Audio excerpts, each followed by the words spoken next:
नमस्कार दोस्तों, एक नई लर्निंग के साथ हाजिर हूँ और आज की लर्निंग में हम लोग एक ऐसी कंपनी को लेकर चर्चा करेंगे जो मेटल इंडस्ट्री से बिलोंग करती है और कंपनी की कारोबार से लेकर के मार्केट के रिएक्शंस तक की चर्चा शामिल करेंगे। जो खास करके मेटल इंडस्ट्रीज में कॉपर पे काफ़ी ज़्यादा कामकाज करती है।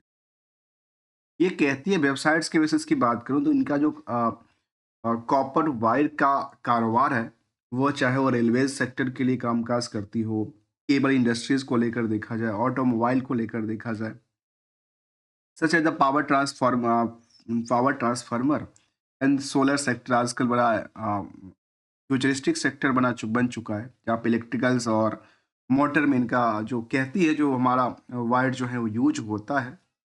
राजनंदिनी मेटल्स लिमिटेड कंपनी का नाम है और इनकी प्रोडक्टिविटीज़ में कॉपर चाहे रोड की बात किया जाए या एंसिलरी जो कि बेयर्स कॉपर वायर होती है उन पे काम करती है।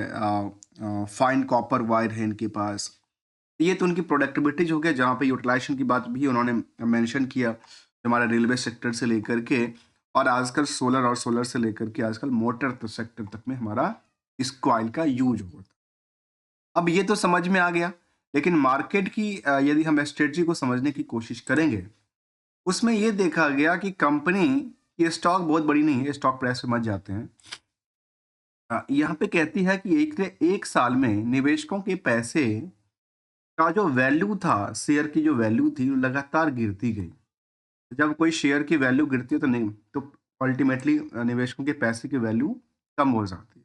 यहाँ पे देखा गया कि मार्केट में एक लंबी अवधि में लंबी गिरावट दर्ज करती प्रॉफिट बुकिंग का सिलसिला लगातार चलता नजर आया है। जबकि बीच-बीच में ये भी देखा गया कई बार जो मार्केट में एक पुल बैक आती है, पुल बैक के बाद दोबारा सेम डायरेक्शन से मार्केट लगातार वीकली बेसिस की बात ना करूँ, इसको चाहे आप 52 वीक का भी बात किया जाए तो शायद इसमें लगातार इसमें गिरावट का ही लोअर ग्रेड की तरफ बढ़ती नजर आई। अब इनकी उन पार्टों को जरा हम समझने की कोशिश करते हैं। अब यदि आप कोई बिजनेस से समझते हैं या कुछ इनकम सोर्स को समझते हैं तो इसमें देखिए, ये मैंने कुछ स्पेशल नंबर लिया है, बाद में मैं आऊँगा जो आखिर फंडामेंटल क्या कहता है इसका। ये हमने एक नंबर लिया कि आपकी जो बिज़नेस है, उस बिज़नेस में आपने प्रॉफ़िट कितना कमा रहे हैं लास्ट 12 महीने की डेटा टाइम फ्रेम में और जो प्रॉफ़िट का नंबर है, उस प्रॉफ़िट के नंबर से जो आपने आउटस्टैंडिंग वर्सेस यदि आप मार्केट में नेट प्रॉफ़िट को कंपेयर करते हैं, तो वो पता है कितना परसेंट की गैप की बात करती है। नियरली 1200% से ज़्यादा की बात की। करीब-करीब 1300% मान लेते हैं। अर्थात प्रॉफिट आपके हाथ में नहीं आया, लेकिन आपने मार्केट में 1300% की उधार रखी हुई है, जिसको हम बेसिकली आउटस्टैंडिंग कहते हैं।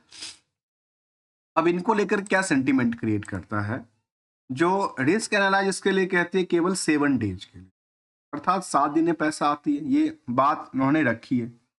और यदि 7 डेज में पैसे आते हैं, तो इसको लेकर के मार्केट की पोटेंशियल्स कैसी किस दिशा में चलती नजर आई है और उसको लेकर के यदि हम निवेशकों का इंटरेस्ट जाने इस कंपनी में तो अल्टीमेटली करीब 2.25 लाख से लेकर के 2.5 लाख निवेशक इस कंपनी में हैं। कितने हैं? 2.25 लाख से 2.5 लाख की बात करूं, यदि मैं सीधा सीधा करूं तो 2 लाख से 2.5 लाख निवेशकों का यहाँ पे पैसा लगा हुआ, भले ही उनके पास एक शेयर हो या 10-16 लाख शेयर, उससे कोई फर्क नहीं पड़ता, लेकिन पैसे इतने नंबर ऑफ शेयर होल्डर की बात की, जहाँ पे 2.5 लाख शेयर होल्डर की बात कहती है, उस कंपनी का मार्केट कैप पता है कितना है? केवल 252 करोड़। आंकड़ा लगा के देखिए। मार्केट कैप 252 करोड़ और करीब-करीब 2.5 लाख लोग भी इस कंपनी में अपनी पैसे लगा के रखे। जबकि इस शेयर की प्राइस 52 वीक की बात किया जाए तो करीब ₹21 से ज़्यादा तक इन्होंने रेजिस्टेंस क्रिएट किया था। लोअर में लगातार इन्होंने लोअर टू लोअर की तरफ मूव करती नजर आई। जो ट्रेंड बना वो लोअर टू लोअर के लिए बना और वो उसमें ₹8.80 तक इन्होंने अपनी बॉटम फिक्स किया था। फिलहाल ये 9-10 रुपए के आसपास चलती है, लेकिन 9-10 रुपए पे चलते हुए भी आज भी ये बुक वैल्यू से करीब करीब 400 66% की ऊंचाइयों पे ट्रेड करती नजर आती है। जबकि इंट्रिंसिक वैल्यू भी ₹2.87 की बात कहती है। तो क्या केवल यही बातें सामने करते हैं? नहीं जी। यहाँ पे एक चीज और समझने वाली बात है, और वो ये कहता है कि इंडस्ट्रियल की पी के बेस पे यदि आप इन स्टॉक की पी का देखेंगे अवलोकन करके, तो ये निकल के आती है जो अर्निंग पर शेयर कमा रही है कंपनी 6 पैसे की, अर्थात 6% की बात करें तो इस 6% के पीछे जो निवेशकों का इंटरेस्ट है वो 150 गुना है, सीधा बातों में कहे, जिसकी वजह से ये आज भी 9 रुपए से ज्यादा ट्रेड पे बनी हुई है। आखिर ये क्यों इसमें भीड़ क्यों ज्यादा है, उसका भी एक कारण है, मैं आपको बताऊंगा। जहां आरओई आरओसी की आंकड़ा 31 से 21% की रिस्पेक्टिवली बात कहती है। जो नंबर ऑफ शेयर है, हमेशा हाईलाइट करता हूं कि कंपनी में नंबर ऑफ शेयर 27 करोड़ से ज्यादा की बात कहती है, जिसकी बेसिस पे मार्केट में जो कंट्रोल है प्रमोटरों का वो काफी कम है, 33% के आसपास कहती है। इसको भी हम वीकनेस की बात कहते हैं। 27 करोड़ 60 लाख की शेयर में करंट मार्केट की प्राइस से आप मल्टीप्लाई करेंगे तो वो आ जाती है करीब 252-250 करोड़ क्या। क्या आप यही जानने वाले थे? नहीं, ये सब तो हम जानते हैं, ये सब हम एक समरी तौर पे जानते हैं, किसी भी कंपनी को आप सर्च करेंगे तो मिल जाएगा। लेकिन जो हकीकत बात है उस पे जरा फोकस करने की बात है, और वो बात ये कहता है तो क्या कोई बिजनेस कितने रिस्क पे खुद का कारोबार चलाती है और स्टॉक मार्केट में रिस्क फैक्टर कितना चलती है, क्योंकि रिस्क टू रिवार्ड क्या दे रही है, रिस्क टू रिटर्न की तरफ का मूव कैसा रहा। कंपनी की क्लाइंट बेस कहती है जो इनके पास के इंडस्ट्रीज है, ऐसी बड़ी कंपनी, चला पारामाउंट की बात करा किया जाए, ओरिएंट केबल की बात किया जाए, सिस्का की बात किया जाए, ऑटोटेक केबल की बात, इन सभी कंपनियों को ये कंपनी क्या करती है, सप्लाई देती है एज ए वेंडर। अब ये तो समझ में आई, और इसको लेकर के ये इनको एक शायद कुछ वायर को लेकर के कुछ उन्होंने मुंबई में ये सिस्टम पर अपडेटेड है, 2022 की डेटा की बात करती है, जहाँ पे प्रोडक्शन प्रोसेस की बात की थी कि इनके पास रॉ मटेरियल से लेकर के चाहे वो रोलिंग का काम हो, फिनिशिंग्स रोल तक का कामकाज करती हो, जो बड़ी बड़ी रोल बनती है और वो जब मार्केट तक पहुंचती है। और इसको लेकर के जब आप यहाँ पे दोबारा आते हैं तो हमने क्या कहा था कि बिजनेस में क्या क्या देखना जरूरी है। क्या सेल्स के आंकड़ा के बेसिस पे हम आंकड़ा करते हैं? नहीं जी। क्या प्रॉफिट के बेसिस पे कहते हैं? नहीं जी। नंबर पे, परसेंटेज पे। और इन दोनों बातों को जरा और गौर करने की बात, जो कंपनी कहती है कि हमारे पास जो कर्ज है वो 1.959 के आसपास है और करंट रेशो की नंबर भी 1.24 का नंबर दर्ज कर, इन दोनों के बीच को देखा जाए तो इनको लगता है कि ये इसको अर्निंग पर शेयर को हिट कर दिया, और एक तरफ से ये लगता है कि इनको दबा दिया। क्या ऐसी बातें हो सकती है? जिससे हमें कंक्लूजन मिलेगा कि आखिर कंपनी का बिजनेस जो है वो किस रिस्क फैक्टर से चल रही है, जो कि अभी तक का डेटाबेस दर्ज कर। उसमें हमने देखा कि फाइनेंशियल पोजीशन की तरफ देखा जाए तो यहाँ पे एक अच्छी बात लिखी है, जो मैंने कह रहा हूँ, स्किनर के उसके एनएससी पे लिस्टेड कंपनी एनएससी की ही कहती है कि P is a greater than 50 for previous 4 trailing quarter.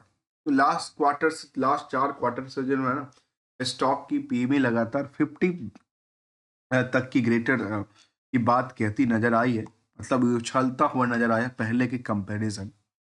और इसको लेकर के जब हमने इनकी फाइनेंशियल पोजीशन को समझने की कोशिश किया ट्रेंडिंग वेव से, तो ट्रेंडिंग में हमारे सामने दिखता है कि कंपनी का ईयरली ग्रोथ जो था वो लगातार बेटर होती जा रही है। 20 से लेकर के 24 तक में सेल लगातार बढ़ी है। तो क्या हम लोग अक्सर कहते हैं कि क्या कंपनी को सेल के आंकड़ा पे देखना चाहिए, या प्रॉफिट के नंबर पे देखना चाहिए, या इनके इनके परसेंटेज ऑफ ग्रो को देखना चाहिए? ये कहती है कि परसेंटेज ऑफ ग्रोथ तो लगातार चल रही है, फिर आखिर दिक्कत क्या हुआ जो इसमें डिमेरिट दर्ज कर। जबकि क्वार्टरली बेसिस पे भी हमने देखा कि कंपनी एक तरह से डिप की तरफ है और एक तरफ से ईयरली में इसमें है अप ट्रेंड में चल रही है। इन दोनों के आपस में कॉन्ट्राडिक्शन है। कॉन्ट्राडिक्शन के साथ साथ की बात किया जाए तो यहां दर्ज करती है ओवरऑल कंपनी नुकसान बुक कर रही है, जबकि आपने सेल भी बेटर किया। ऑपरेटिंग प्रॉफिट कुछ बचा नहीं। कंपनी के पास जो जितने कर्ज की लगातार बर्डन चली है वो सादा सादा ज्यादा है, क्योंकि अदर इनकम सोर्स भी उनके पास है, लेकिन उस हिसाब से उनको एडजस्टेबल नहीं मिल पाया। पूरे के पूरे साल दर की हमने बात किया, जो टोटल कितने 2 करोड़ की प्रॉफिट बनाती है लास्ट 12 महीने में। यदि इसी साल की बात करें तो इसी साल में इनका नुकसान करीब करीब 2.5 करोड़ के आसपास नुकसान बुक करती है। और जो प्रॉफिटेबिलिटी की 2.5 करोड़ के नुकसान के प्रति क्या कारण है पता है? जिसमें से करीब करीब 7.5 करोड़ के आसपास इनकी इंटरेस्ट की बर्डन बनी हुई नजर आई। और इसको लेकर के जब हमने नेट इनकम मार्जिन समझा तो वो तो जीरो निकल के आती है, क्योंकि 2 करोड़ नुकसान कंपनी अल्टीमेटली नुकसान में बुक करती है। और लास्ट 12 महीने के डेटा में क्या दिखा हमने, तो कंपनी अल्टीमेटली 2 करोड़ की प्रॉफिट बुकिंग करता है। इस 2 करोड़ के प्रॉफिट के पैसे कब आते हैं? कहते हैं 7 दिन में आते हैं। भाई उसमें कोई दिक्कत नहीं था, लेकिन जब बैलेंस शीट को देखेंगे तो कंपनी कर्ज को लगातार पे आउट भी किया है। और पे आउट कहां से किया है उसका भी सवाल बन जाता है। इनकी वैल्यू वेटेज क्या हुआ? तो कम तो नहीं हुआ। इनका कर्ज लगातार कम हुआ तो इन्होंने यहाँ पे इन्होंने इंक्रीज कर दिया। एक जगह से हटाते हैं दूसरी जगह शिफ्ट कर देते हैं, जबकि इनके पास फिक्स एसेट्स उसी नंबर पे के साथ रहा है। और दरअसल एसेट्स की पार्ट की बात किया जाए तो कंपनी में इन्वेंट्रीज भी करीब 100 करोड़ से ज्यादा, कैश बिल्कुल नहीं है। और जो ट्रेड रिसीवेबल की पार्ट है वो 22 करोड़ की आंकड़ा दर्ज करती है। कहाँ 2 करोड़ की प्रॉफिट, 22 करोड़ का उधार, और उसको लेकर कहते हैं 7 दिन में पैसा आता है। चलिए अच्छा आती है, लेकिन इनके पास एक्चुअली में इंटरेस्ट की बर्डन की वजह से ये पिटता जा रहा है जब तक शायद इनको सेटअप नहीं, क्योंकि high risk high payment of the interest की बात कहती है। जबकि पीयर्स के मुताबिक देखा जाए तो जो इसी सेक्टर की कंपनियां, चाहे कोल इंडिया हो, वेदांता हो, एनएमडीसी हो, इनके कंपैरिजन टू यहाँ पे निवेशकों का इंटरेस्ट इसलिए ज्यादा है क्योंकि 9 रुपए के शेयर के पीछे सोचते हैं जब हम तो करोड़पति शायद बन जाएंगे। और वो आज भी मार्केट में डिप और कई बार 2-4% चलता भी है, 2-4% गिरता भी है। वो मार्केट में छोटी ट्रेड में चलती रहती है, नहीं तो फिर मार्केट चलेगा कैसे? निवेशकों का इंटरेस्ट में जाना था तो यहाँ पे हमने क्यों इसको लिया, क्योंकि इसमें बल्क डील लगातार शामिल है। कुछ बड़े प्लेयर अपने यहाँ से पोजीशन को कट करने में लगे। सोचिए 46 लाख, 58 लाख शेयर, फिर कहते हैं 14 लाख शेयर यदि कोई बेचेगा तो मार्केट में ऑब्वियसली क्या होगा? प्राइस तो डाउन जाएगी। और डाउन जाने जाने में ये देखा गया कि ये जो खरीदने वाले, ये जो बेचने वाले लोग थे, क्या ये भी इसी कंपनी से जुड़े हुए हैं किसी और कंपनी से? इनके पास कभी पोजीशंस जो हैं, इनके पास सितंबर में 14% की पोजीशन थी और अब इसने बेचना स्टार्ट किया। उसके बेचना स्टार्ट किया तो अल्टीमेटली इन्होंने 46 लाख शेयर बेच दिया। दूसरी पार्टी की बात करूं तो एक और नाम निकल के आता है, क्या इनको लेकर के भी सेम आंकड़ा कहती है? तो इनका बारे में कहती है कि इनके पास तो इन्होंने लगातार बिकवाली ही किया है इस कंपनी में, जहां पे 58 लाख, 14 लाख, 15 लाख लगातार बेचते नजर आते हैं। क्या ये इनके पास कुछ होल्डिंग भी थी इस कंपनी में? तो बिल्कुल थी। इन्होंने 38% की होल्डिंग बना के रखी थी, 33% की होल्डिंग थी। और एक तरह से ये प्रमोटर ही है, तो कह सकते हैं कि प्रमोटर अपनी पोजीशन को बेचने में लगे हैं। जिसमें हेतराम के पास 33% होल्डिंग थी, उसके बाद भी लगातार बेच रहे हैं। अक्टूबर जो अभी दिसंबर में आएगा उसमें पता चलेगा कि प्रमोटर ही बेच रहा। अब प्रमोटर ही बेच रहा तो क्या प्रमोटर कुछ इंटीमेशन भी देती है क्या? तो ऐसा इंटीमेशन अभी नहीं दिया। 11 दिसंबर के बाद क्लिफिकेशन फॉर फाइनेंशियल स्टेट रिजल्ट को लेकर दिया था, आउटकम दिया था। उसके बाद उन्होंने कैश फ्लो जैसा अपडेट नहीं दिया जी कि हम अपने शेयर को बेचने में व्यस्त हैं। अल्टीमेटली क्या हुआ, ये प्रमोटर्स कंपनी को बेच रहे हैं और आम निवेशकों के पास शायद शिफ्ट होती जा रही है। और आम निवेशक क्या करें, और आम निवेशक की लिस्ट में देखा गया काफ़ी सारे पुराने खिलाड़ी हैं जिनके पास काफ़ी सारे होल्डिंग भी है। अल्टीमेटली 2 से 2.5 लाख के निवेशकों का इंटरेस्ट भी रहा है। और इसको लेकर क्या आगे पोटेंशियल क्रिएट कर पाएगी? क्या ऐसी लगती है? इसको लेकर एक ही कंक्लूजन की बात होती है और वो ये कहता है कि आखिर यदि मार्केट बेसिकली अट्रैक्टिव होता तो फिर प्रमोटर बेच क्यों रहे हैं? प्रमोटर की होल्डिंग जो 33% है, वो इसमें से भी बेच क्यों रहे हैं प्रमोटर अपनी होल्डिंग? प्रमोटर होल्डिंग बेचने की वजह यदि 33 करोड़ की होल्डिंग से कोई प्रमोटर कितनी परसेंट की होल्डिंग बेचा है रिसेंटली की बात करूं तो? रिसेंटली की बात करूं जो 33% की होल्डिंग इनके पास हुआ करता था, उसमें से इन्होंने लगातार, आप जिस भी टाइम फ्रेम को देखा जाए, आप देखिए 30 सितंबर को बेचा था उन्होंने लास्ट, तो उस 30 सितंबर की डेटाबेस में इन्होंने के पास किया था। और रिसेंटली भी उन्होंने ये दर्ज किया कि इनके पास यदि मैं दिसंबर में सुरेश शर्मा जी बेच रहे हैं, लगातार बेचने में व्यस्त हैं। तो ये ऐसा बात कहती है, कई कुछ अच्छी बातें शामिल आ रही कि फंडामेंटल ठीक है, कुछ अच्छी बातें हैं, पर एक्चुअल में रीजन क्या रहा? जो मार्केट में कुछ बड़े प्लेयर हैं जो उनको बेचने में व्यस्त हैं और आम निवेशकों के पास वही पैसे की वैल्यूएशन लगातार गिरती जाती है। विदाउट कुछ ट्रेडिंग और एडवाइजरी नोट को हम जानने की कोशिश करते रहते हैं, एक दूसरे से लिंक करने की कोशिश करते हैं, चाहे मार्केट हो चाहे बिजनेस का मॉडल हो। और एक ही बात कहते हैं जो गोल्डन रूल हमेशा अप्लाई करते रहना चाहिए, और वो कहता है यदि कोई मार्केट में अप ट्रेंड में लगातार आपकी वैल्यू को वृद्धि दर्ज करती है तो आप स्टे कर सकते हैं, अदरवाइज उसके अकॉर्डिंग चला नहीं तो मार्केट से क्या किया जा सकता है, आप निकल सकते हैं आराम से फसल के साथ।